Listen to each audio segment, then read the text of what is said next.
Hello everyone, welcome back to our channel. इस video में continue करेंगे द एज ऑफ चौसर को।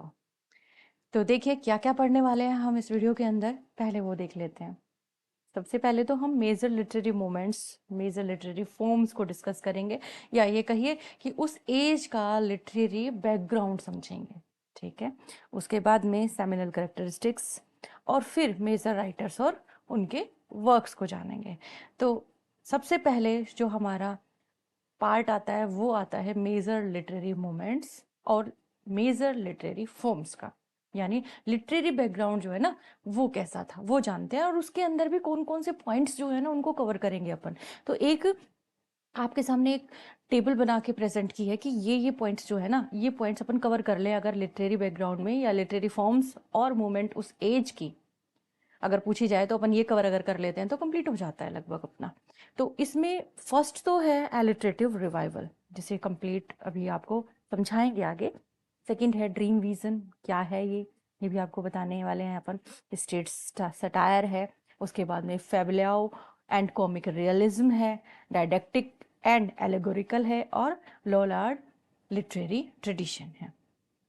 इनके अंदर क्या क्या चीज़ें हैं, यानी किस तरीके से चेंज आए या इन इन चीज़ों का किस तरह से यूज़ हुआ, ये सारा अपन अब पढ़ेंगे। ठीक है, तो फर्स्ट उठाते हैं एलिटरेटिव रिवाइवल। ठीक है, एलिटरेटिव रिवाइवल जो है ना, it was one of the most important and distinctive literary moments of the late 14th century. Late 14th century का ये मोस्ट इम्पॉर्टेंट और डिस्टिंक्टिव लिटरेरी मोमेंट था। नॉर्मन कन्क्वेस्ट के बाद में English literature had been heavily influenced by French poetic forms. Norman conquest के बाद में जो इंग्लिश लिटरेचर है ना, वो फ्रांसीसी जो फ्रांसीसी पोइटिक फॉर्म है, हाँ, उनसे बहुत ज़्यादा अफेक्टेड हुआ था। और उस समय फ्रेंच पोइटिक फॉर्म्स जो थी उनमें राइम और एक फिक्स्ड मीटर का यूज़ होता था। हालांकि नॉर्थ और वेस्ट मिडलैंड्स जो थे उनके अंदर पोइट्स ने एलिटरेटिव वर्स की जो पुरानी एंग्लो सेक्शन जो ट्रेडिशन था उसको रिवाइव किया।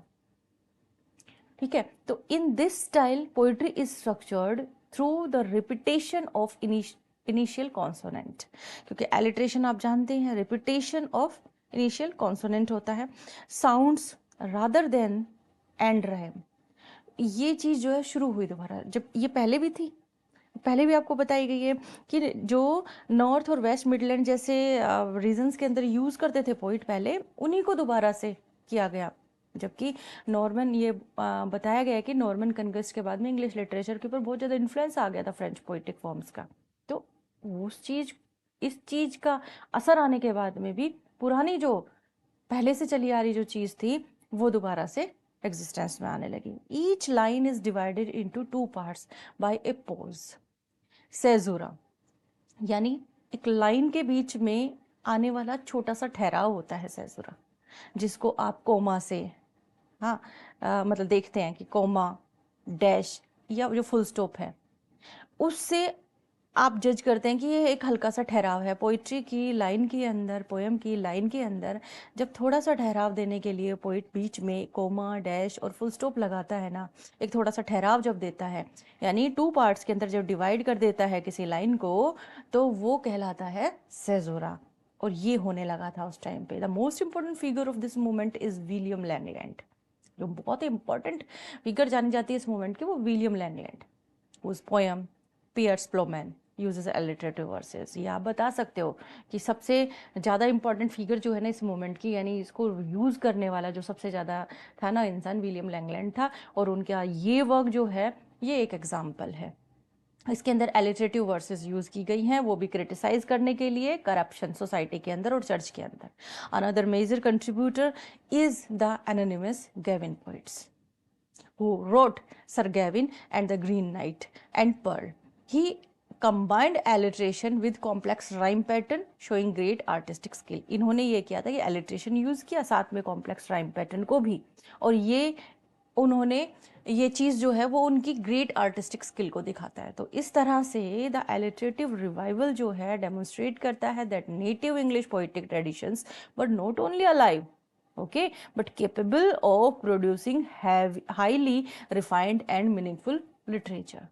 आई होप आपको ये समझ में आया होगा। अब अपन सेकंड की तरफ बढ़ते हैं। जो सेकंड जो इसका और चेंज है वो क्या है, या लिटरेरी मूवमेंट या लिटरेरी फॉर्म आप कह सकते हैं, द ड्रीम विजन। होता क्या था, द ड्रीम विजन जो है एज ऑफ चौसर की सबसे ज़्यादा पॉपुलर और इम्पॉर्टेंट लिटरेरी फॉर्म्स में से एक थी। सबसे ज़्यादा ड्रीम विजन है क्या, द ड्रीम विजन ये इस फॉर्म के अंदर नरेटर जो है ना वो सो जाता है और सपना देखता है जो लाइफ के बारे में, सोसाइटी के बारे में, रिलीजन के बारे में बहुत ही डीप जो ट्रुथ है उसको दिखाता है। बहुत डीप, मतलब डीपर ट्रुथ कह सकते हो आप, उसको दिखाता है लाइफ, सोसाइटी और रिलीजन के बारे में। The tradition of dream vision was influenced by earlier work such as the French Roman de la रोज।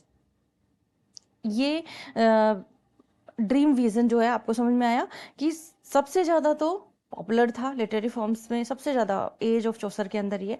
इसके अंदर नरेटर दिखाया जाता है कि नरेटर जैसे सो गया, एक सपना देख रहा है लाइफ के बारे में, समाज के बारे में या रिलीजन के बारे में, और उसके अंदर गहरी जो ट्रुथ है उसको दिखा रहा है। तो ये जो स्ट्रक्चर है, इस स्ट्रक्चर ने राइटर्स को बहुत कॉम्प्लिकेटेड जो थॉट्स हैं उनको इमेजिनेटिव और सिंबॉलिक तरीके से तलाशने की एक तरह से परमिशन दे दी, और ड्रीम विजन की इस ट्रेडिशन को इन्फ्लुएंस किया earlier work such as the French Roman de la Rose के थ्रू। क्लियर? इस in these poems the narrator is often troubled और confused and falls asleep entering a dream world. इन poems के अंदर यही दिखाया गया है कि नरेटर सो गया है और सोने के बाद में वो मतलब गहरी नींद में गया और एक ड्रीम वर्ल्ड के अंदर एंटर कर गया। ये चीज दिखाई जाती थी। सपने में वो लव, रीजन, नेचर, ट्रुथ जैसी चीजों से मिलता है, अपने ड्रीम के अंदर एनकाउंटर होता है वो इन सब से, लव, रीजन, नेचर और ट्रुथ, जो गाइड करती हैं उन्हें a series of experiences. Right? This form was specially useful in medieval times because it provided both flexibility and safety, क्योंकि सपने में तो इंसान कुछ भी देख सकता है ना, तो फ्लेक्सिबिलिटी भी दिखाती थी, सेफ्टी भी। Writers could discuss sensitive topics such as political criticism और religious doubt without directly challenging authority, क्योंकि इसको कहा ही क्या गया है, ड्रीम विजन। हाँ, if questioned they could simply claim that it was only a dream. अगर कोई क्वेश्चन किया भी जाता था ना कि आपने ऐसा क्यों लिखा या ऐसा क्यों बोला, तो सिंपली क्या जवाब होता था कि ये तो सिर्फ एक ड्रीम है, हमने तो सिर्फ एक ख्वाब देखा इस तरीके का कि ऐसा हो जाए या ऐसा हो सकता है या ऐसा हुआ है। तो Geoffrey Chaucer use this form in work like the book of the duchess, the house of fame, the parliament of fowls. Similarly, Piers Plowman and Pearl also follow this structure. Clear हमारा? आगे चलते हैं। Next है हमारा state satire. State satire ये एक literary movement था, वो फोकस करता था on analysing and criticising medieval society. Clear? इस टाइम में during this period society was divided into 3 main groups. Already अपन डिस्कस कर चुके हैं पहले इसी के फर्स्ट जो पार्ट अपन ने किया है उसके अंदर कि सोसाइटी मेन 3 पार्ट्स के अंदर डिवाइड हो गई थी, मेन 3 ग्रुप्स के अंदर, या 3 स्टेट आप कह सकते हो, स्टेट के अंदर डिवाइड हो गई थी।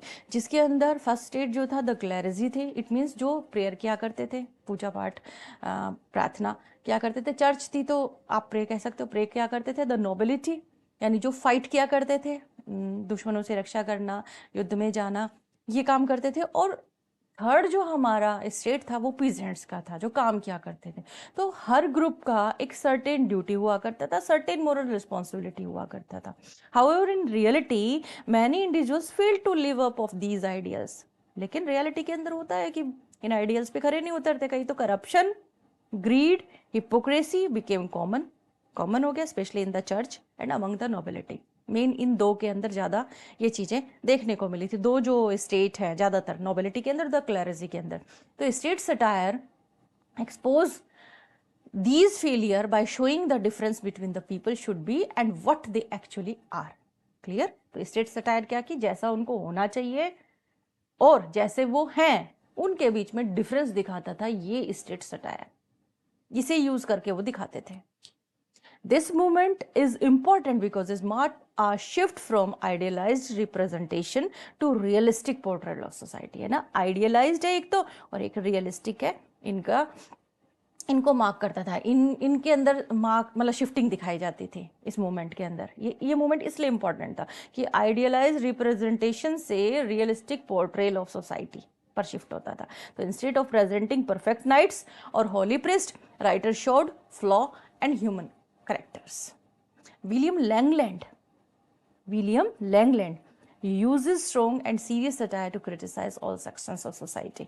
बहुत ज़्यादा पॉपुलर थे वो इस चीज़ के लिए। In the journal prologue, Chaucer presents a wide range of characters from different social classes. He uses irony and gentle humor, reveal their weaknesses. His characters are not just types but real individuals with unique personalities। अगर आपने पढ़ा है Geoffrey चौसर का ये work prologue, तो आप इसके अंदर बता सकते हैं बहुत अच्छे तरीके से कि उन्होंने आयरनी को यूज़ किया, जेंटल ह्यूमर को यूज़ किया, और हर क्लास से उनका कैरेक्टर है। बहुत सारे कैरेक्टर्स को उन्होंने बताया जो यात्रा पे गए हुए हैं। तो इस तरीके से ये होता है, मतलब इस तरीके का आप लिख सकते हैं लिटरेरी बैकग्राउंड के अंदर, लिटरेरी मोमेंट और लिटरेरी फॉर्म्स के अंदर एज ऑफ चौसर में। उसके बाद में नेक्स्ट आता है अपना, ये है फेबुलाओ, द फेबुलाओ एंड कॉमिक रियलिज्म। फेबुलाओ ना एक छोटी कॉमिक नरेटिव होती थी, छोटी कॉमिक नरेटिव होती थी जिसकी ओरिजिन जो है ना फ्रांस में हुई थी, और जो एज ऑफ चौसर के दौरान इंग्लैंड में एक बहुत ही इंपॉर्टेंट लिटरेरी मूवमेंट बन गई थी। ठीक है, तो fabliau was a short comic narrative, originate हुई फ्रांस के अंदर और इम्पॉर्टेंट हो गई ये लिटरेरी मूवमेंट, ये इंपॉर्टेंट लिटरेरी मूवमेंट बन गया इंग्लैंड में, वो भी चौसर के एज में। तो अनलाइक सीरियस रिलीजियस और रोमांटिक लिटरेचर, अगर आप देखें ना तो सीरियस रिलीजियस और रोमांटिक लिटरेचर से हटकर फेबुलक्स फोकस करता था एवरीडे लाइफ और ऑर्डिनरी पीपल के ऊपर। these stories often include themes of trickery, deception, greed and sexual humor। इनके अंदर ट्रिकरी यानी चालाकी, डिसेप्शन धोखा, ग्रीड लालच और सेक्सुअल ह्यूमर जो है वो शामिल होता था।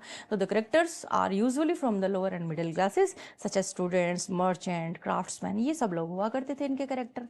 इस वर्क मतलब इसको जब अपन इसको ये लोग जब यूज़ करते थे ना, तो इनके जो करेक्टर्स होते थे वो मिडिल क्लास के होते थे या फिर लोअर क्लास से होते थे, जिनमें स्टूडेंट्स आते, मर्चेंट आते और क्राफ्ट्समैन आते थे। The plots are fast paced and often involve clear tricks और unexpected ending. Geoffrey Chaucer was the greatest master of this form. Chaucer इसके ग्रेटेस्ट मास्टर थे इस फॉर्म के।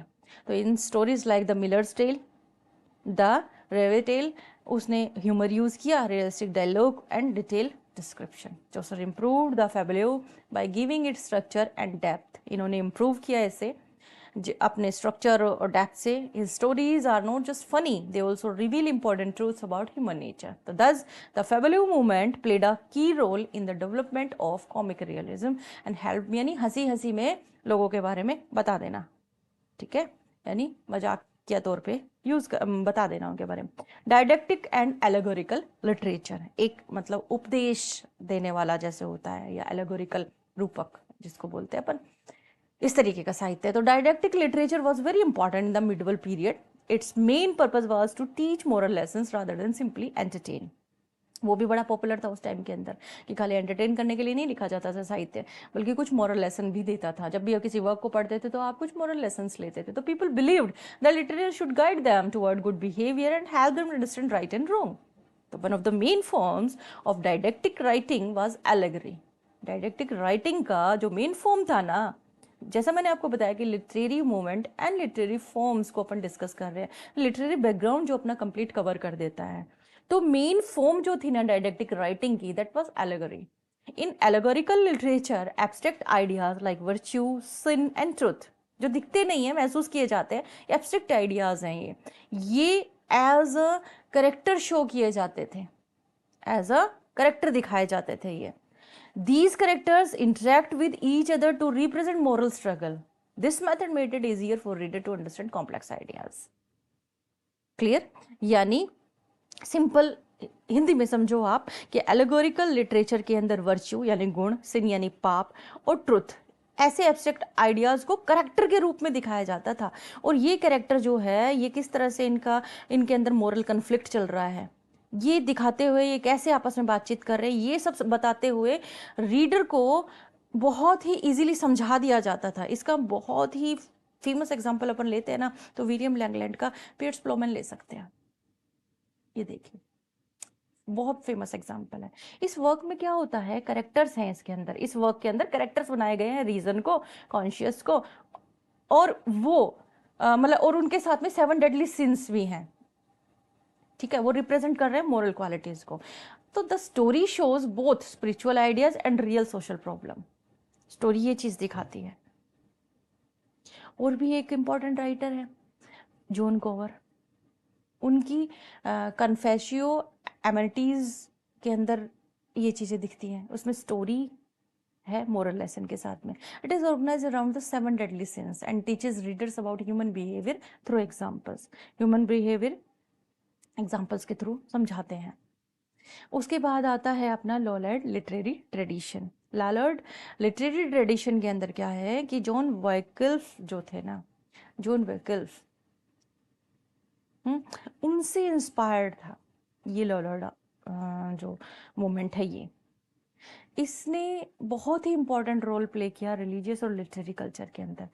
It focused on reforming the church and making religion simpler. जब भी as of Chaucer को आप पढ़ो, पढ़ाओ या याद करो कभी भी, तो याद रखना इस चीज़ को कि ये जो बंदा था ना, ये चर्च रिफॉर्म के ऊपर बहुत काम किया है, बहुत ज़्यादा रिफॉर्मिंग, चर्च को रिफॉर्मिंग करने के ऊपर इसने बहुत काम किया है।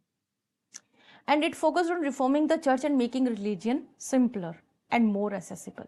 The most important achievement of this movement was the translation of the Bible into English. सबसे ज़्यादा important achievement इस movement का रहा है, वो रहा है बाइबल को इंग्लिश में ट्रांसलेट करना। क्यों? क्योंकि इंग्लिश जो है वो ऑर्डिनरी लोगों की लैंग्वेज बन गई थी, और ऑर्डिनरी लोगों की लैंग्वेज इंग्लिश बन जाने की वजह से वो इसे बाइबल को आराम से पढ़ सके, इसलिए बाइबल को इंग्लिश में ट्रांसलेट किया गया। This allowed ordinary people to read religious text themselves instead of depending on priest. कि अब आप प्रिस्ट पर डिपेंड नहीं हो, आप खुद पढ़ो, खुद समझो, गॉड की वॉइस को खुद समझो क्या वो कहना चाहते हैं, क्योंकि प्रिस्ट क्या है, अपने अकॉर्डिंग लोगों को समझाया करते थे। तो ये बहुत बड़ा चेंज था, बहुत बड़ा चेंज। लॉलर्ड जो राइटर्स थे, उन्होंने चर्च के अंदर जो करप्शन हो रहा था उनकी आलोचना करते हुए सरमन्स और जो पैम्पलेट्स थे वो भी तैयार किए थे। राइटर्स ने सरमन्स तैयार करे। They questioned the authority of Pope and argued for a return to simple Christian value. These ideas were controversial हो गए थे, and often opposed by the church. As a result, Lollard writings were sometimes circulated secretly. तो इसलिए बहुत बार ऐसा भी होता था, क्योंकि कंट्रोवर्शियल हो गया था काफ़ी, चर्च का बोलबाला था उस टाइम पे, तो लॉलर्ड राइटिंग्स जो है ना बहुत ही सीक्रेटली सर्कुलेट होती थी, क्योंकि क्रिटिसाइज किया जाता था उनको ओपनली। तो despite opposition, the movement had a lasting impact and it encouraged the use of English in religious writing and helped spread literacy. It also prepared the way for later religious reform. Right? आगे हम पढ़ेंगे अपने seminal characteristics. तो देखिए, seminal characteristics जो है ना वो कौन कौन से आपके सामने। सेमिनल करेक्टरिस्टिक्स के अंदर थोड़ा थोड़ा मैं आपको बताती हुई चलूंगी वन बाय वन। ठीक है, देखिए सबसे पहला जो है वो हमारा क्या है, सबसे पहला है हिस्टोरिकल एंड सोशल अपहीवल।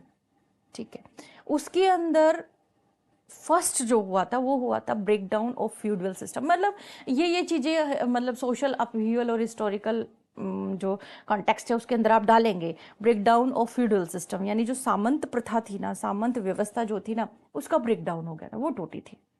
तो एज ऑफ चौसर इंग्लैंड में इम्पोर्टेंट सोशल और हिस्टोरिकल चेंज का टाइम था। उस समय से पहले जो सोसाइटी थी वो फ्यूडल सिस्टम पर बेस्ड थी। समाज जो था ना उसके अंदर क्या था कि लॉर्ड्स यानी मालिक जो होते थे, जमींदार जो होते थे, वो अपनी जो धरती होती थी ना उसको कंट्रोल करते थे, और जो सर्फ्स होते थे यानी जो किसान होते थे उनको क्या बोला जाता था? सर्फ्स। जो सर्फ्स होते थे वो उनके लिए काम करते थे, और ये जो ट्रेडिशन था ये काफ़ी टाइम तक चलता रहा, और हर एक अपना कैटेगरी जो है वो अपना अपना काम किया करती थी। हालांकि 14th सेंचुरी के दौरान ये व्यवस्था थोड़ी कमज़ोर होने लगी। बीमारी, युद्ध और रिवोल्ट जैसी इम्पोर्टेंट जो इवेंट्स आए, उनकी वजह से समाज का जो बैलेंस है वो बिगड़ गया। और इन सारी घटनाओं की वजह से ना क्लासेस के बीच में, यानी लॉर्ड्स और जो सर्फ्स थे उनके बीच में भी जो रिलेशन थी वो चेंज हो गई, और ये ज़्यादा फ्लेक्सिबल हो गई। तो सबसे पहला जो है मेंशन कर दीजिए आप, break down of the feudal system. पहले फ्यूडल सिस्टम चलता था और क्या क्या होता था वो आप क्लियरली बता सकते हैं। उसके बाद में ना आप इम्पैक्ट बताइएगा, the impact of the black death, जो 1348 से 1349 के बीच मार्क की गई है, कि जो इंग्लिश जो सोसाइटी थी ना उसको बदलने वाली सबसे इम्पोर्टेंट जो घटना हुई है ना, ब्लैक डेथ हुई है, प्लेग की महामारी, जो 48 से 49, 1348 से 1349 के बीच में आई थी। बहुत ही घातक बीमारी थी और बहुत मेजॉरिटी ऑफ पीपल जो है अफेक्ट हुए थे इससे। बहुत बड़ा हिस्सा जो है ना पॉपुलेशन का मर गया था, लगभग 1/3 कह सकते हो, या आधी आबादी भी। और अचानक उसकी वजह से क्या हुआ था कि वर्कर्स जो थे ना उनकी कमी आ गई, वर्कर्स की कमी आ गई, काम करने वाले लोग कम हो गए। अब काम करने वाले लोग कम हो गए तो उन्होंने अपनी वेजेस बढ़ा दी, मजदूरी बढ़ा दी। अब पहले क्या होता था कि कुछ कंट्रोल था लेबर के ऊपर, वेजेस के ऊपर, लेकिन वो कंट्रोल जो है वो खत्म होने लगा। ये जो लॉर्ड्स थे ना, ये जो मालिक थे, इनको अब समझौते करने पड़े, ये कंडीशंस को मानने के लिए मजबूर हो गए। कई किसान जो है वो इस अपॉर्चुनिटी का फ़ायदा उठाने लगे। फ्यूडल सिस्टम तो कमज़ोर हुआ ही था, और जो ब्लैक डेथ थी इसने टर्निंग पॉइंट दे दिया। ठीक है, उसके बाद में जो नेक्स्ट आप बताएंगे वो बताएंगे द स्टैट्यूट ऑफ लेबरर्स, यानी जो लेबरर्स थे ना उनका कानून। मजदूरों की कमी के जवाब में गवर्नमेंट ने 1351 के अंदर 1351 के अंदर एक कानून बनाया लेबरर्स के लिए, और कंट्रोल करने की कोशिश करी। पता है क्या किया उन्होंने?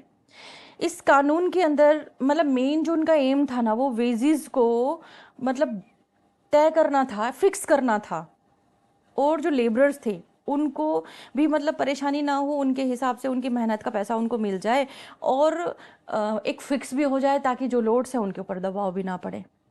तो हालांकि ये जो कानून है ना, ये मतलब लॉ जो है ना बहुत ज़्यादा सक्सेसफुल नहीं रहा था, लेकिन जो मजदूर थे, जो वेजेस थे, उन्होंने अक्सर, क्योंकि उन्होंने नज़रअंदाज किया, इस वजह से ये सक्सेसफुल नहीं हुआ। तो रिजल्ट क्या हुआ? इस लॉ ने रूलिंग क्लास और जो वर्कर्स हैं उनके बीच में डिफरेंसेस पैदा कर दिए, उनके बीच में तनाव बढ़ा दिया। ये लॉ है ना, ये दिखाता है कि गवर्नमेंट ने पुरानी फ्यूडल सिस्टम को बनाए रखने की कोशिश करी थी, एक तरह से इन दोनों के बीच में बैलेंस बना के, कि आपके लिए फिक्स है, इतना ही वेजेस आपको लेना है और इनके ऊपर जोर नहीं आ रहा। तो वही फ्यूडल सिस्टम को एनहांस करने की कोशिश करी थी।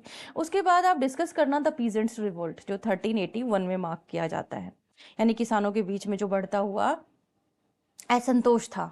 1381 में पीजेंट्स रिवोल्ट का नाम लेता है वो, और उस ड्यूरेशन में सबसे इम्पोर्टेंट सोशल रिवोल्ट में से एक माना जाता है ये।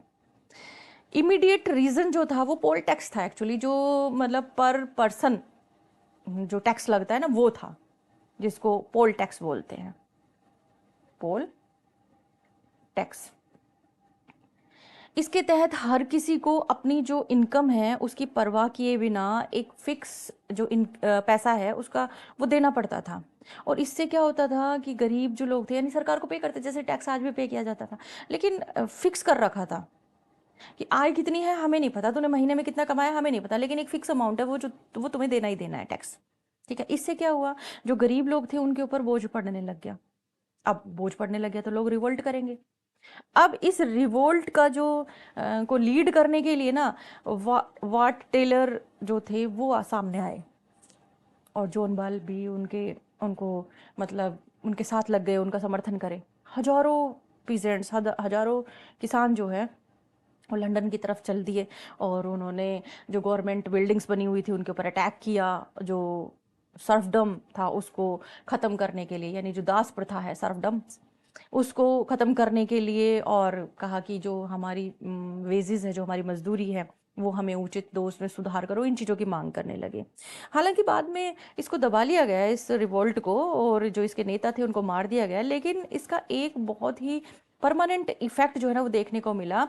इसने दिखाया कि जो आम आदमी होते हैं ना वो अपने राइट्स के लिए अब जागरूक होने लगे थे, यानी एक तरह से कहिए कि सत्ता को भी चुनौती देने लगे थे।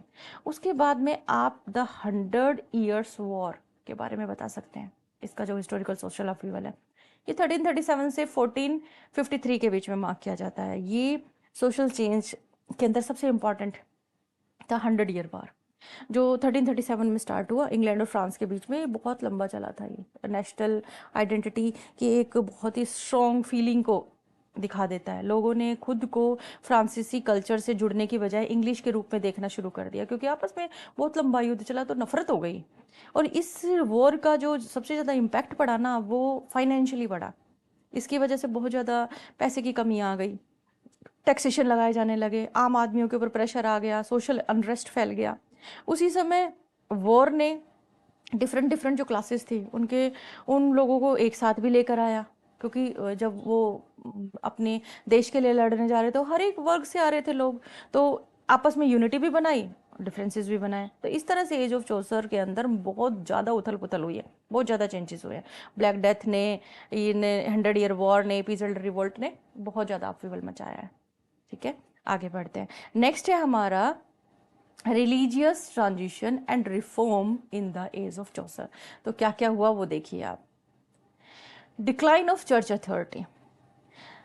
इस एज के अंदर यानी एज ऑफ चौसर के दौरान जो धर्म है ना, जो रिलीजन है, अभी भी लोगों की लाइफ के अंदर इंपॉर्टेंट था, लेकिन चर्च का कंट्रोल कमज़ोर होने लगा था।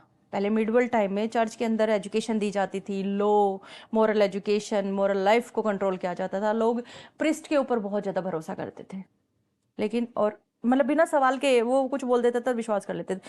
14th सेंचुरी तक अब सिचुएशन चेंज करने लगी थी, क्योंकि जो चर्च था उसके अंदर भी करप्शन और पॉलिटिकल जो हस्तक्षेप है वो बहुत ज़्यादा होने लगा था। तो लोग जो है ना वो चर्च से सेटिस्फाई नहीं रहते थे। अब इसका मतलब डिक्लाइन होने लगा, फिर करप्शन होने लगा चर्च का, जो मैंने अभी अभी आपको बताया कि जो क्वालिटी है ना चर्च की वो गिरने लगी, यानी चर्च के ऊपर विश्वास लोगों का गिरने लगा। उसका रीज़न क्या था? जो ऑफिसर्स होते थे वहाँ के चर्च के, यानी जो चर्च को संभालने वाली जो हायर अथॉरिटी होती थी, उनमें भ्रष्टाचार बहुत ज़्यादा बढ़ गया था। जो क्लर्जी जो ग्रुप था उनके बहुत सारे मेंबर्स अपने रिलीजियस ड्यूटी को छोड़कर अर्निंग के अंदर जुड़ गए थे, पॉलिटिक्स के अंदर घुसने लगे थे। तो इस तरह से करप्शन जो है चर्च में बहुत ज़्यादा दिखने लगा उस टाइम पे। उसके बाद में आप एक चीज़ और यहाँ पे बता सकते हैं, वो है एविगन पेप्सी। एविगन पेपेसी 1309 से 1377 बीच मार्क की जाती है कि ये एक बहुत ही इम्पॉर्टेंट फैक्टर रहा है इस टाइम के दौरान। पोप रोम की बजाय ना एविगन में रहते थे, यानी फ्रांस में रहते थे। इससे धारणा बन गई थी कि चर्च तो भाई फ्रांस से ही अफेक्टेड है, फ्रांसीसी जो पॉलिटिक्स है ना उसी से अफेक्टेड है। 100 Year वार्स के दौरान इंग्लैंड अक्सर फ्रांस के साथ युद्ध में रहता था, आपको पता ही है। तो इस वजह से जो कंडीशन थी वो ऐसी बन गई कि इंग्लिश लोगों के बीच में तो अब फेथ खत्म होने लगा था। उन्हें लगा कि जितने भी हमारे रिलीजियस लीडर्स हैं ना वो हमारे दुश्मनों से जुड़े हुए हैं, और इससे चर्च की जो यूनिटी है वो खत्म होने लगी। The great schism. अब हुआ क्या कि मतलब महान विभाजन इस टाइम में, during this time there were 2 और and later even 3 rival popes, each claiming to be the true leader of the church। होता क्या था, 2 या 3 पोप खड़े हो जाते थे और क्लेम करने लगते थे कि चर्च का असली लीडर मैं हूँ, चर्च का असली लीडर मैं हूँ। यानी पोप जो होते थे ना उनमें आपस में लड़ाई दंगे होने लग गए, अपने आप को बेटर बताने लग गए, और इस डिवीजन ने क्रिएट कर दिया कन्फ्यूजन लोगों के बीच में। तो different countries support different pops, अलग अलग देश जो है अलग अलग पॉप को सपोर्ट करने लगे, और idea of single unified church का जो है वो टूट गया कि चर्च जो है वो एकता का प्रतीक है, लोगों को एक जगह इकट्ठा करता है, लोगों को एक रखता है। ये वाला आइडिया जो है ये टूट गया। उसके बाद में आता है द लर्नर्ड मूवमेंट, जैसा आप अपन पहले डिस्कस कर चुके हैं ये मोमेंट। हाँ, देखिए जो मतलब इसके अंदर एक बार मैं आपको बताना चाहूँगी, ये जो मोमेंट है थोड़ा सा बता दूँ आपको कि वाइक्लिफ, जैसे मैंने आपको कहा, वाइक्लिफ इन्होंने ना चर्च वगैरह के रिफॉर्म में बहुत काम किया है। इनके जो फॉलोवर्स थे, इनको मानने वाले, उनको लॉलार्ड के रूप में जाना जाता था, लॉलार्ड के रूप में जानते थे वाइक्लिफ को फॉलो करने वाले लोग। इन्होंने आम लोगों के बीच में उनके जो थॉट्स थी, यानी इनकी जो थॉट थी, ये यूं कहते थे कि जो धर्म है वो सबके लिए कॉमन है। जो धर्म के अधिकारी बने हुए हैं, जो धर्म के पुजारी बने हुए हैं, वो अपने हिसाब से लोगों के अंदर एजुकेशन दे रहे हैं, लोगों को अपने हिसाब से समझा रहे, पढ़ा रहे हैं, अपना फायदा देख रहे हैं।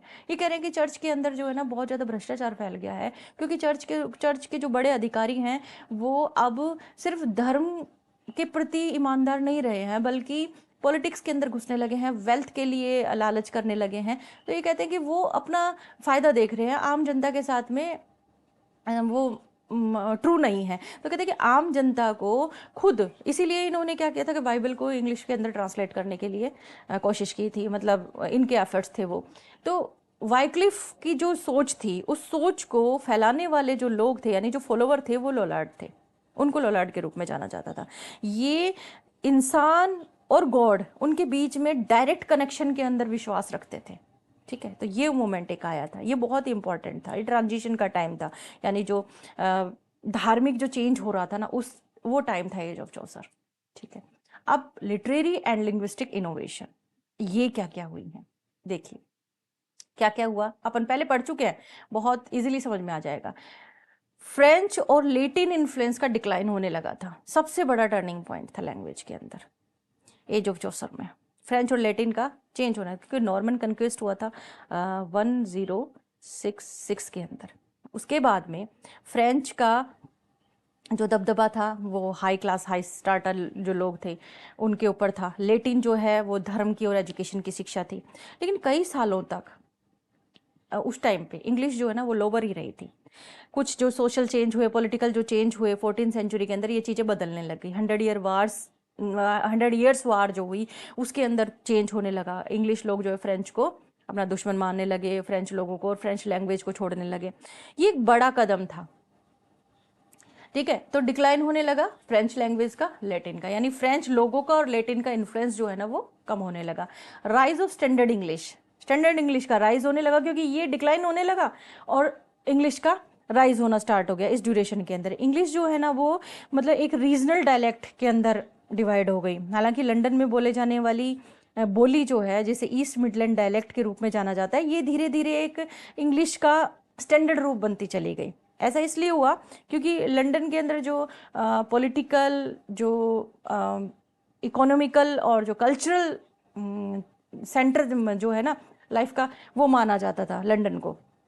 और ये ऑक्सफोर्ड, कैम्ब्रिज जैसे जो एजुकेशनल बड़े बड़े इंस्टीट्यूट थे उनके भी नज़दीक था। तो ईस्ट मिडलैंड डायलेक्ट जो है वो बहुत फ्लेक्सिबल भी थी और बहुत ज़्यादा पॉपुलर भी थी।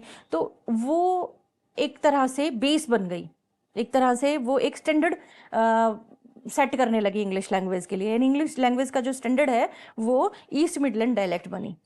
जो पुरानी इंग्लिश, यानी ओल्ड इंग्लिश और जो फ्रांसीसी जो वोकाबलरी है, उनको उनको मिलाती थी आपस में, और ये वाइडली एक्सेप्ट की जाने लगी। लोगों ने वाइडली इसको एक्सेप्ट किया। तो लिटरेचर के अंदर, एडमिनिस्ट्रेशन के अंदर इसका यूज़ होने लगा।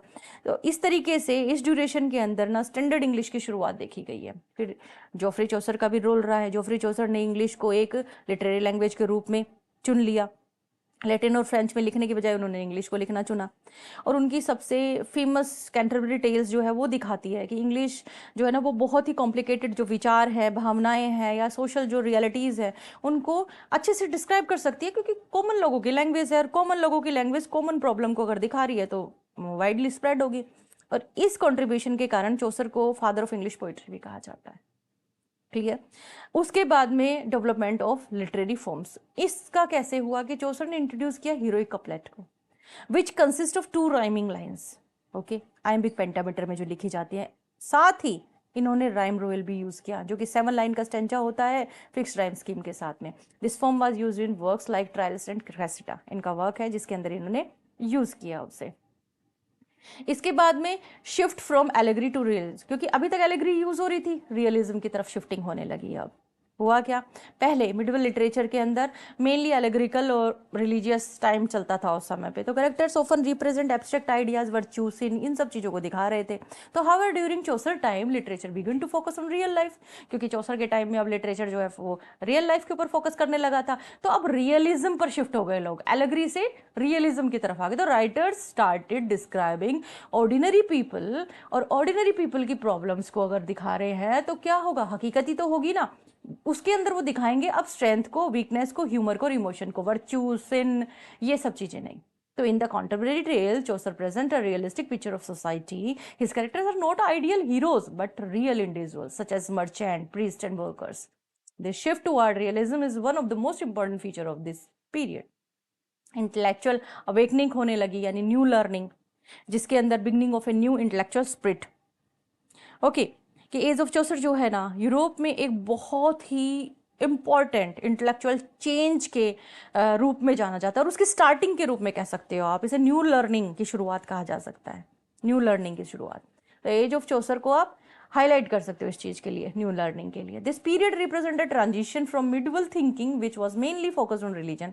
ये ट्रांजिशन दिखाता है, जो मिडिवल थिंकिंग हुआ करती थी ना, जिसके अंदर रिलीजन पर ज़्यादा जोर दिया जाता था, to a broader outlook that included human life, nature and reasoning. Clear. Influence of Italian Renaissance thinker, Italian Renaissance thinkers का influence, one of the main source of the this intellectual awakening was Italy. During the 14th century Italian writers जैसे Dante हैं, Petrarch है और Boccaccio है, began to study classical Greek and Roman text. They focused on human emotions, individual experience and beauty of life. Right?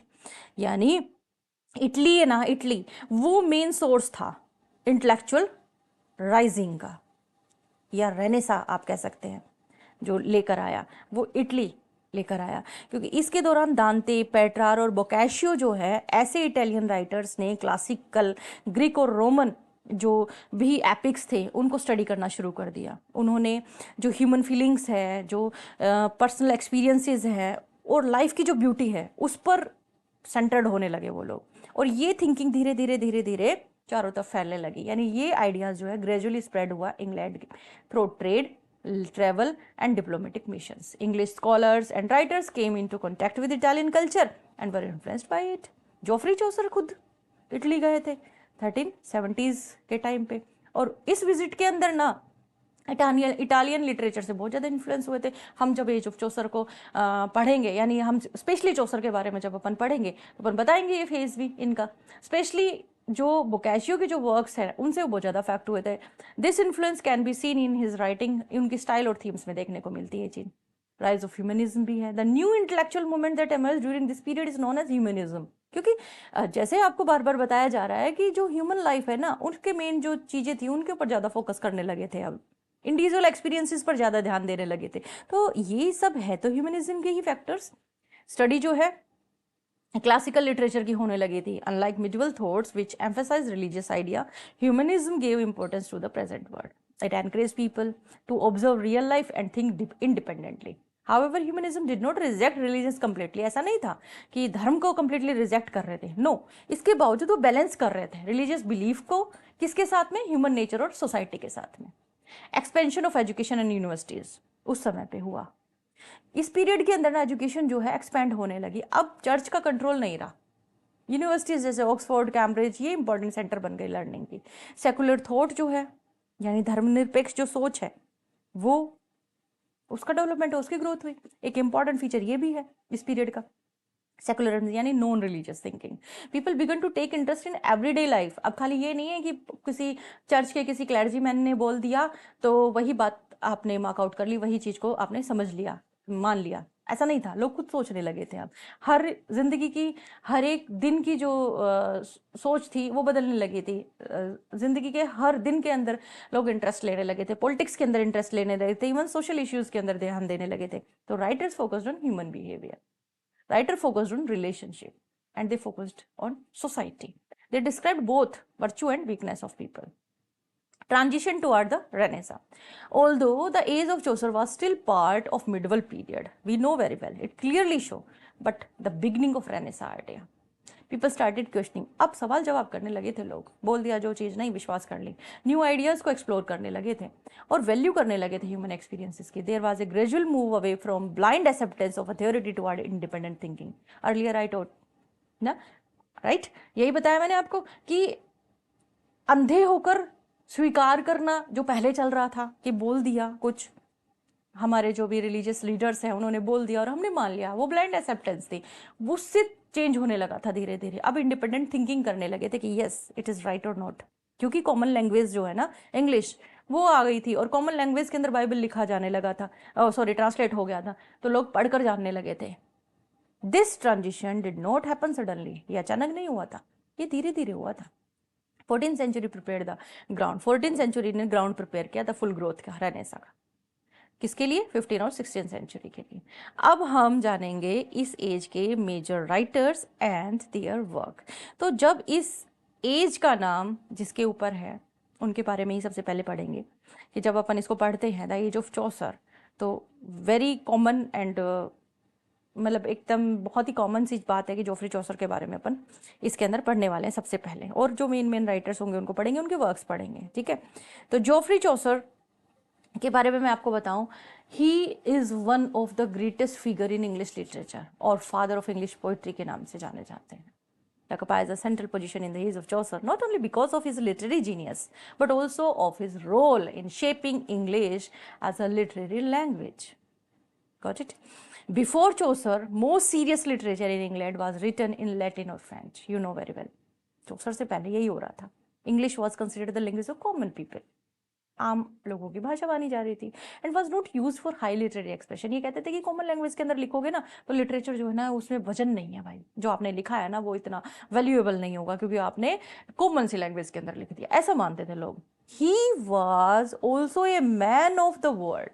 ये Geoffrey चौसर उसी संसार के अंदर रहने वाला एक आदमी था जब लोगों की सोच ये थी कि कॉमन पीपल की लैंग्वेज है इंग्लिश। तो he worked as a courtier, diplomat and government official which gave him experience of different section of society. चौसर ने सारे चीज़ों को चेंज करके रख दिया। वो एक दुनियादार व्यक्ति थे, वो एक मतलब कॉर्टियर, डिप्लोमेट और उन्होंने एक गवर्नमेंट ऑफिशियल की तरह काम किया है। तो इससे उनको ना सोसाइटी के अलग अलग जो भी क्लासेस थी ना उनकी सबकी नॉलेज हुई, सबका एक्सपीरियंस मिला। चौसर की लाइफ और बैकग्राउंड थोड़ा सा देख लेते हैं अपन। 1340 अराउंड इनका बर्थ माना जाता है, कहीं भी क्लियरली मेंशन नहीं है, मतलब क्योंकि पहले क्या है बर्थ का जो ईयर था वो उसका कुछ रिकॉर्ड नहीं हुआ करता था। तो जोफ्री चौसर की भी बर्थ का रिकॉर्ड नहीं है, कहीं 1340 कहीं 1343 मेंशन किया हुआ है। तो अराउंड 1340 मेजरली जो स्कॉलर्स हैं, मेजर जो स्कॉलर्स हैं वो सब 1340 मान के चलते हैं जोफ्री चौसर का जन्म। लंदन में हुआ, मिडिल क्लास फैमिली थी, फादर इनके वाइन मर्चेंट थे, which allowed Chaucer to receive a good education and enter royal service. Clear? इन्होंने सर्व किया किस प्रिंस लॉयनल जो थे उनके घराने में, जो कि किंग एडवर्ड थर्ड के बेटे थे। चौसर की लाइफ जो है वो क्लोजली कनेक्टेड थी रॉयल कोर्ट से। उन्होंने एक सोल्जर के रूप में भी काम किया 100 ईयर्स वॉर के अंदर and was even taken prisoner, even कैद में भी इनको डाल दिया गया था फ्रांस में। 1359 की बात है। Later he worked as a diplomat and travel to, बाद में इन्होंने एक डिप्लोमेट के रूप में काम किया और उसकी वजह से इनको ट्रेवल करना पड़ता था बहुत सारे देशों के अंदर, जैसे फ्रांस भी गए, ये इटली भी गए। इस ट्रैवलिंग के दौरान ग्रेट इन्फ्लुएंस जो है ना, मतलब जो भी एक्सपीरियंस इनको हुए उसका ग्रेट इन्फ्लुएंस लिटरेरी डेवलपमेंट पे देखने को मिलता है।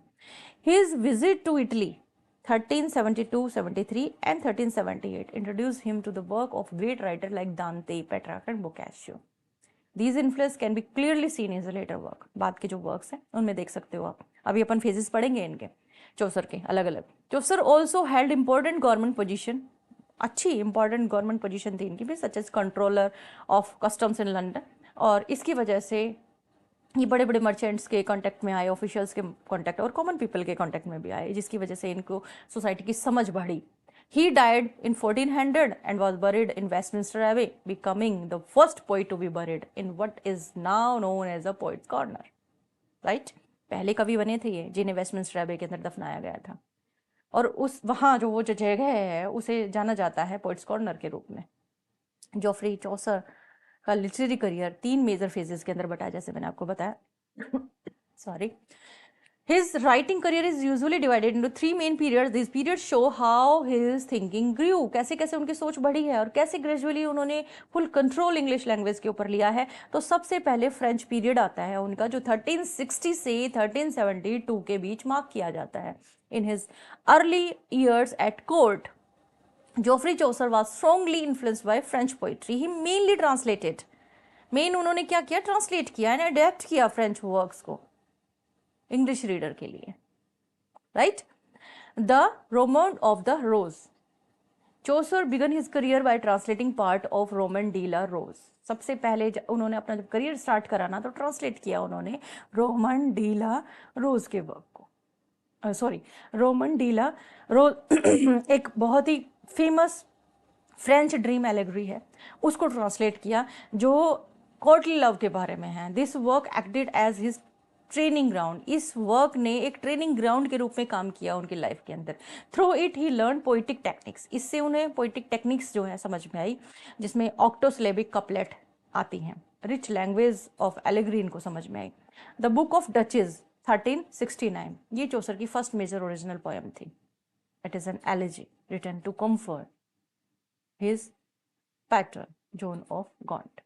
After the death of his wife, जो कि ब्लैंच ऑफ लैंकेस्टर के बाद में जो कंसोल करते हुए या ये कहीं कंफर्ट देते हुए उन्होंने लिखी थी। The poem uses the dream vision form, इस पोएम के अंदर उन्होंने ड्रीम विजन फॉर्म को यूज किया है। ये चीज आपको पहले से इसीलिए बता दी गई है ताकि आप कंफ्यूज ना हो।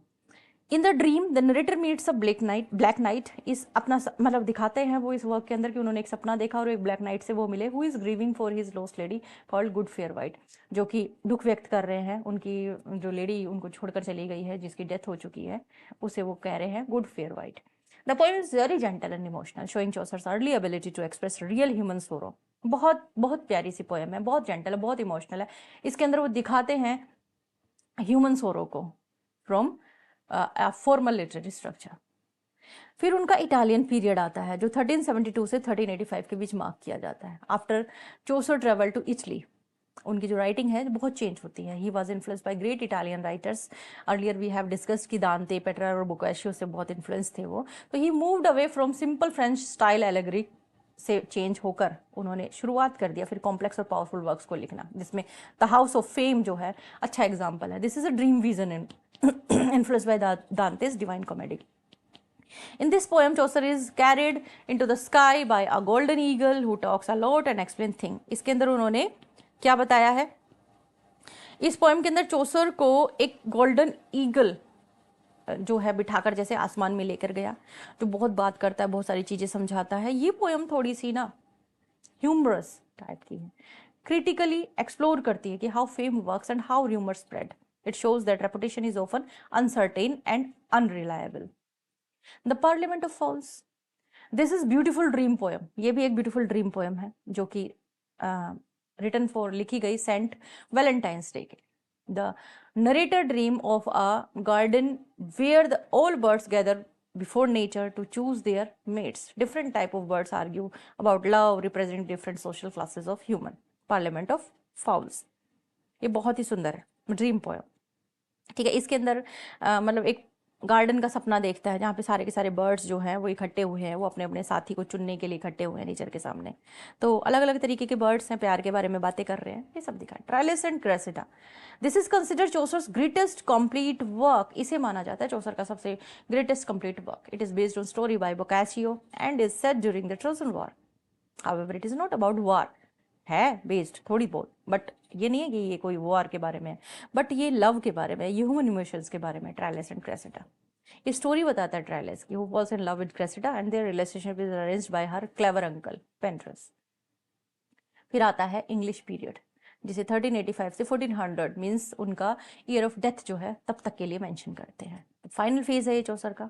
It combined all his learning and influence, अब बिल्कुल एकदम सारी जो उनकी जो भी लर्निंग थी वो सब चीज़ यहाँ कंबाइंड हो जाती है और इंग्लिश लाइफ के ऊपर फोकस किया जाता है। ये पीरियड प्रोड्यूस करता है इनके greatest work the Canterbury tale. इस वाले पीरियड के अंदर जो मेन जो वर्क है वो द कैंटरबरी टेल जो है उसको मार्क करता है। ये मास्टरपीस है चौसर का। one of the greatest works in English literature. It represents a wide picture of medieval English society. Story इसके अंदर दिखाई गई है कि एक स्टोरी जो है ना एक इन में शुरू होती है, वह 29 पिलग्रिम्स हैं जो तीर्थ यात्रा पर निकले हुए हैं, वो इकट्ठे हुए हैं ट्रैवलिंग के लिए, कैंटरबरी उनको जाना है जहाँ पे थॉमस बैकेट की समाधि है, श्राइन है। होस्ट जो है इनका हैरी बेले सजेस्ट करता है स्टोरी बताओ आप अपनी अपनी, मतलब जर्नी इंटरेस्टिंग बन जाएगी, अपनी अपनी एक कहानी बताओ। तो हर एक यात्री जो है ना वो एक कहानी बताता है इसके अंदर। What makes this work truly great is not only the stories but also how they are told. ये नहीं है कि स्टोरीज बताते हैं वो लोग, ये चीज़ नहीं है कि वो कैसे बताते हैं, वो चीज़ इस वर्क को हाईली ग्रेट कर देती है। The stories are very different from each other, some are serious and romantic like the Knight's Tale, कुछ तो ऐसी हैं, some are funny even crude like the Miller's Tale, and some are animal stories like Nun's Priest Tale. तो more important is the interaction between the pilgrims. वो argue करते हैं, interact करते हैं एक दूसरे के साथ, जोक करते हैं और समटाइम अटैक भी करते हैं एक दूसरे की स्टोरी के through. Each tale reflects the personality and social class of the person telling it.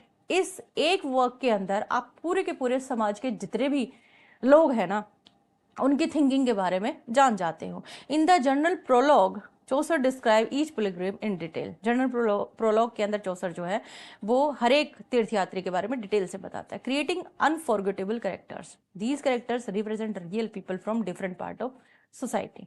फिर इसी एज के विलियम लैंगलैंड है। William Langland is one of the most important writer of this age, though very different in style and purpose from Geoffrey Chaucer. William Langland of age of Chaucer के सबसे important writers में। हालांकि जो style है और जो M है उसमें जोफ्री चौसर से बिल्कुल अलग है। जहाँ चौसर जो है वो city life, humour, realistic realism को मतलब दिखाते हैं, रिप्रेजेंट करते हैं, वहीं पे लैंगलैंड जो है ना वो मोरल सीरियसनेस, सोशल क्रिटिसिज्म और रिलीजियस कंसर्न को दिखाते हैं। Langland's work reflect the struggle of common people during a time of great change. The 14th century सा बहुत बड़ी बड़ी चीज़ें देखी थी 14th सेंचुरी ने, ब्लैक डेथ देखी थी, सोशल अनरेस्ट, करप्शन चर्च के अंदर। तो लैंगलैंड की पोइट्री के अंदर ये सब चीज़ें हैं, डायरेक्टली प्रॉब्लम्स वगैरह दिखाता है और फिर रिफॉर्म के बारे में बात करता है। तो thus he is often seen as the voice of conscious in age of Chaucer. अगर एज ऑफ चौसर की बात करते हैं ना तो विलियम लैंगलैंड जो है ना वो वॉइस ऑफ कॉन्शियस है, ठीक है।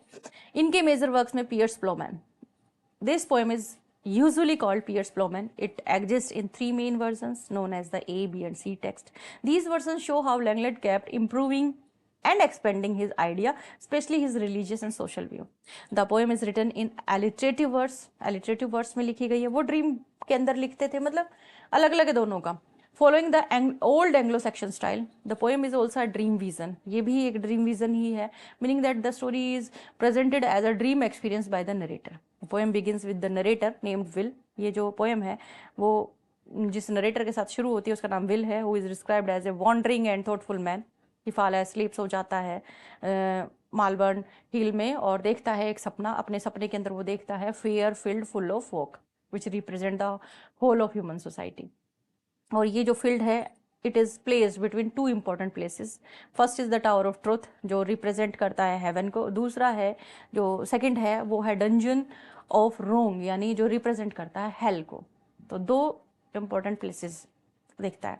This setting shows that human life exist between good and evil. ये चीज़ ये दिखाती है कि इंसान की ज़िंदगी जो है ना वो अच्छाई और बुराई के बीच में है, इंसान को चूज़ करना है, अच्छाई और बुराई सबकी ज़िंदगी में होती है। तो the early part of the poem called the Visio, it represents a strong and wide-ranging criticism of society. Langland exposes many problems: the greed and corruption of the church, dishonesty of lawyers and officials, and the suffering and exploitation of poor people.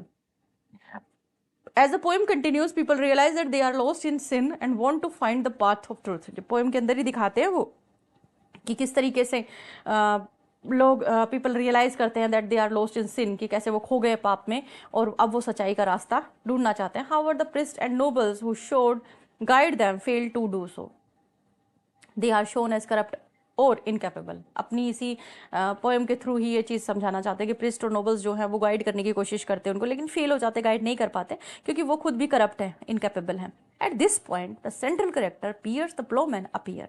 इस समय पे फिर ये जो इसकी जो एक तरह से इस पोएम के अंदर जो ये कहानी सी दिखाई गई है, उसका central character Piers the Plowman appear होता है। He is a simple honest farmer, एक बहुत ही साधारण सा ऑनेस्ट सा किसान है जो रिप्रेजेंट करता है हार्ड वर्क को, सिंसियरिटी को और मॉरल गुडनेस को। At first he stands for the ideal common man.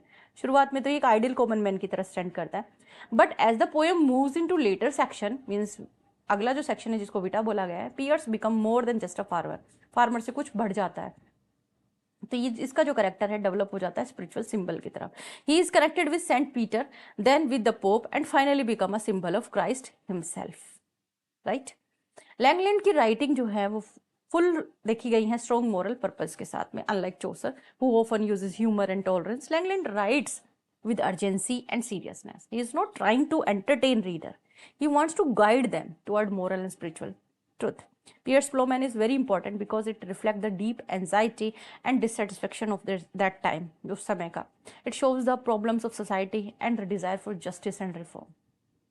Right उसके बाद जॉन गोवर जो कि इस टाइम के इंपॉर्टेंट राइटर्स में माने जाते हैं। जॉन गोवर was a wealthy land owner.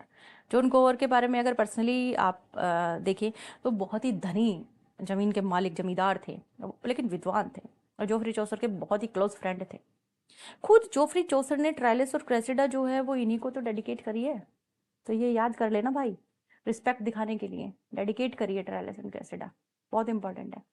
और लिखा है ओ मोरल गोवर। One of the Gover's most special achievement is that he wrote 3 major works in 3 different languages, French, Latin and English. At that time इन तीनों लैंग्वेज के अंदर लिखा है। compete कर रही थी ये उस समय पे इंग्लैंड के अंदर तीनों language. By writing in all 3, और इन्होंने तीनों में लिखा। गोवर become a symbol of the linguistic transition of this age। ये फ्रेंच में है, हाँ फ्रेंच में लिखा हुआ है, तो प्रोनाउंशिएट जो है इसको अलग ही तरीके से होगा। मेन जो इसका मतलब है द मिरर ऑफ मैनकाइंड है। ये जो काम है फ्रेंच में लिखा गया है, बहुत लंबा है, मोरल एलेग्री है, ठीक है, और एक्सप्लेन करता है the fall of human beings into sin. Poem represent करती है एक detail description of different bad qualities है उनको और गुड क्वालिटीज है उनको। It also strongly criticizes the corruption found in society at all levels. Gover shows that moral weakness exists everywhere, in individual as well as institution. Main purpose जो है इस work का वो है मोरल सिखाना, moral values सिखाना और लोगों को वार्न करना सिंफुल बिहेवियर के प्रति, right.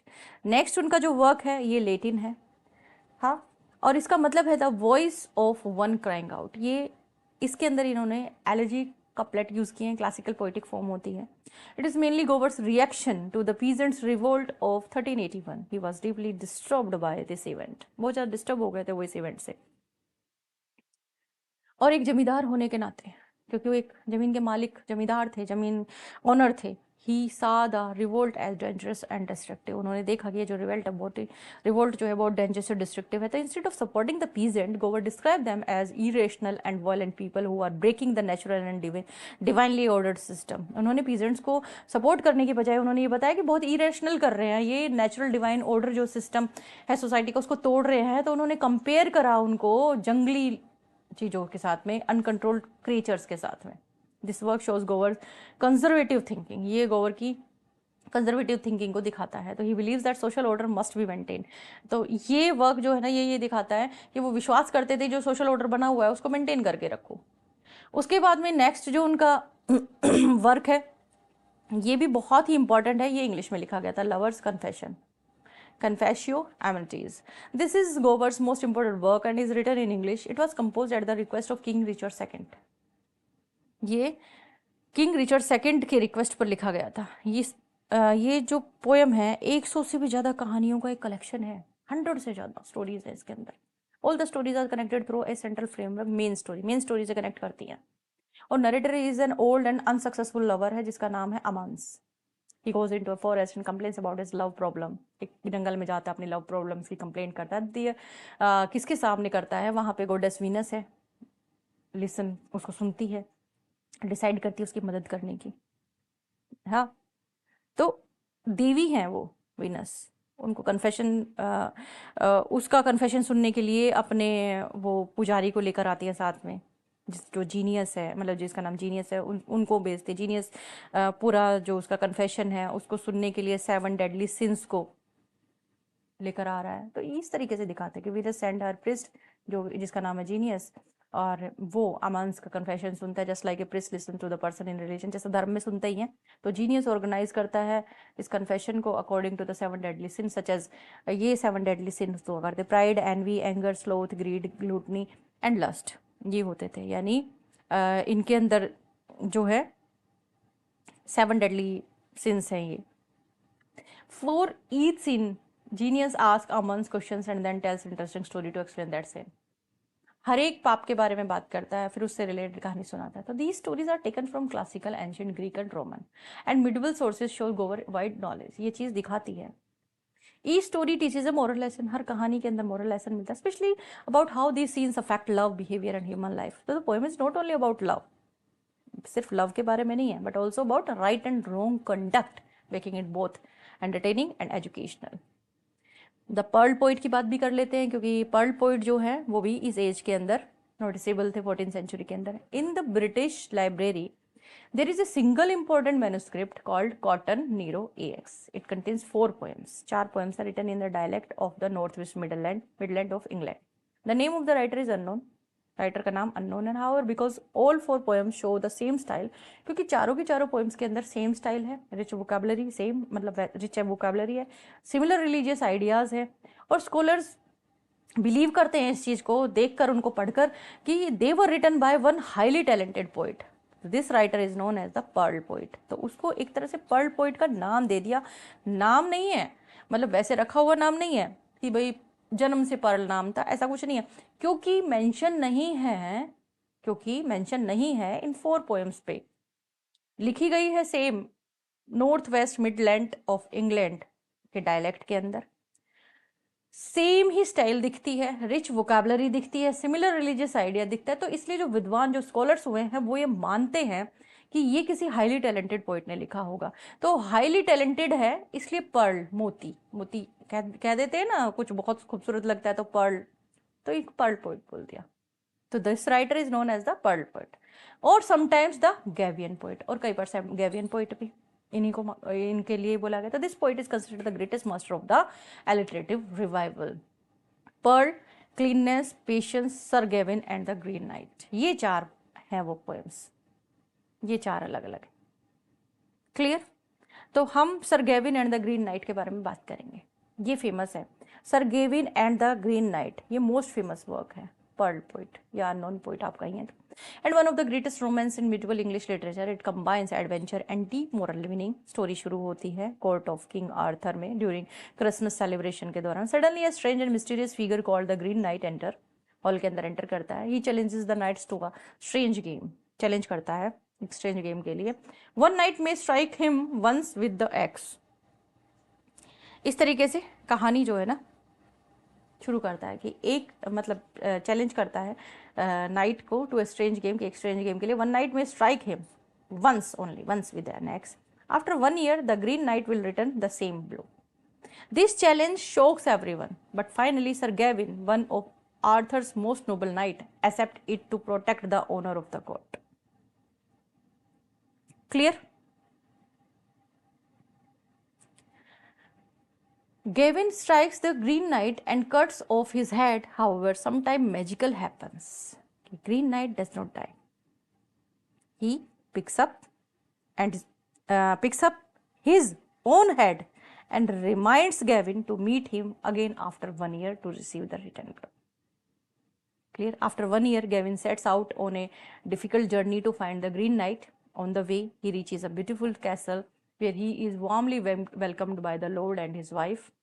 At the castle, Gavin faces moral and personal tests, not just physical challenges. The Lord proposes a game, जहाँ पर भी वो एक game, कि whatever he gains during the day, he will exchange with Gavin in the evening. Gavin must do the same.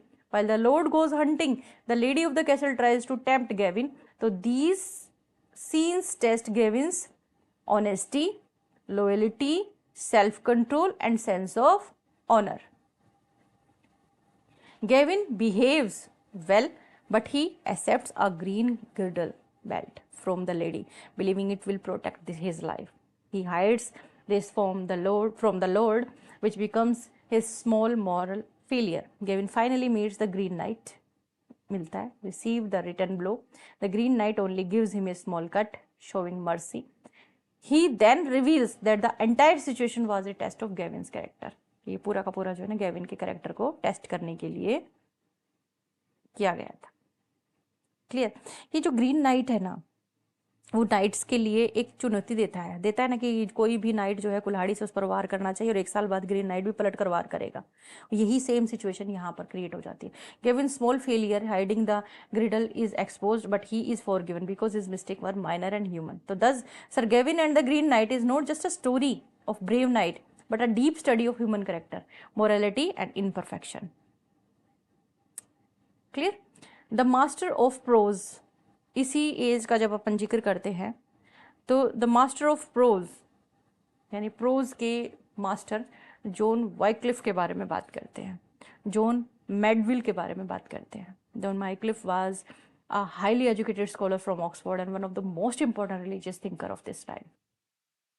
He is often seen as a radical because his idea challenged the authority of the church. Wycliffe believed, मैंने Wycliffe के बारे में आपको पहले बताया, वो विश्वास करते कि church had become too powerful, rich and corrupt. According to me it had lost true spiritual purposes. तो he argued that the Bible should be the only source of religious truth and that every person should have the right to read and understand it. हर common आदमी को पढ़ना चाहिए.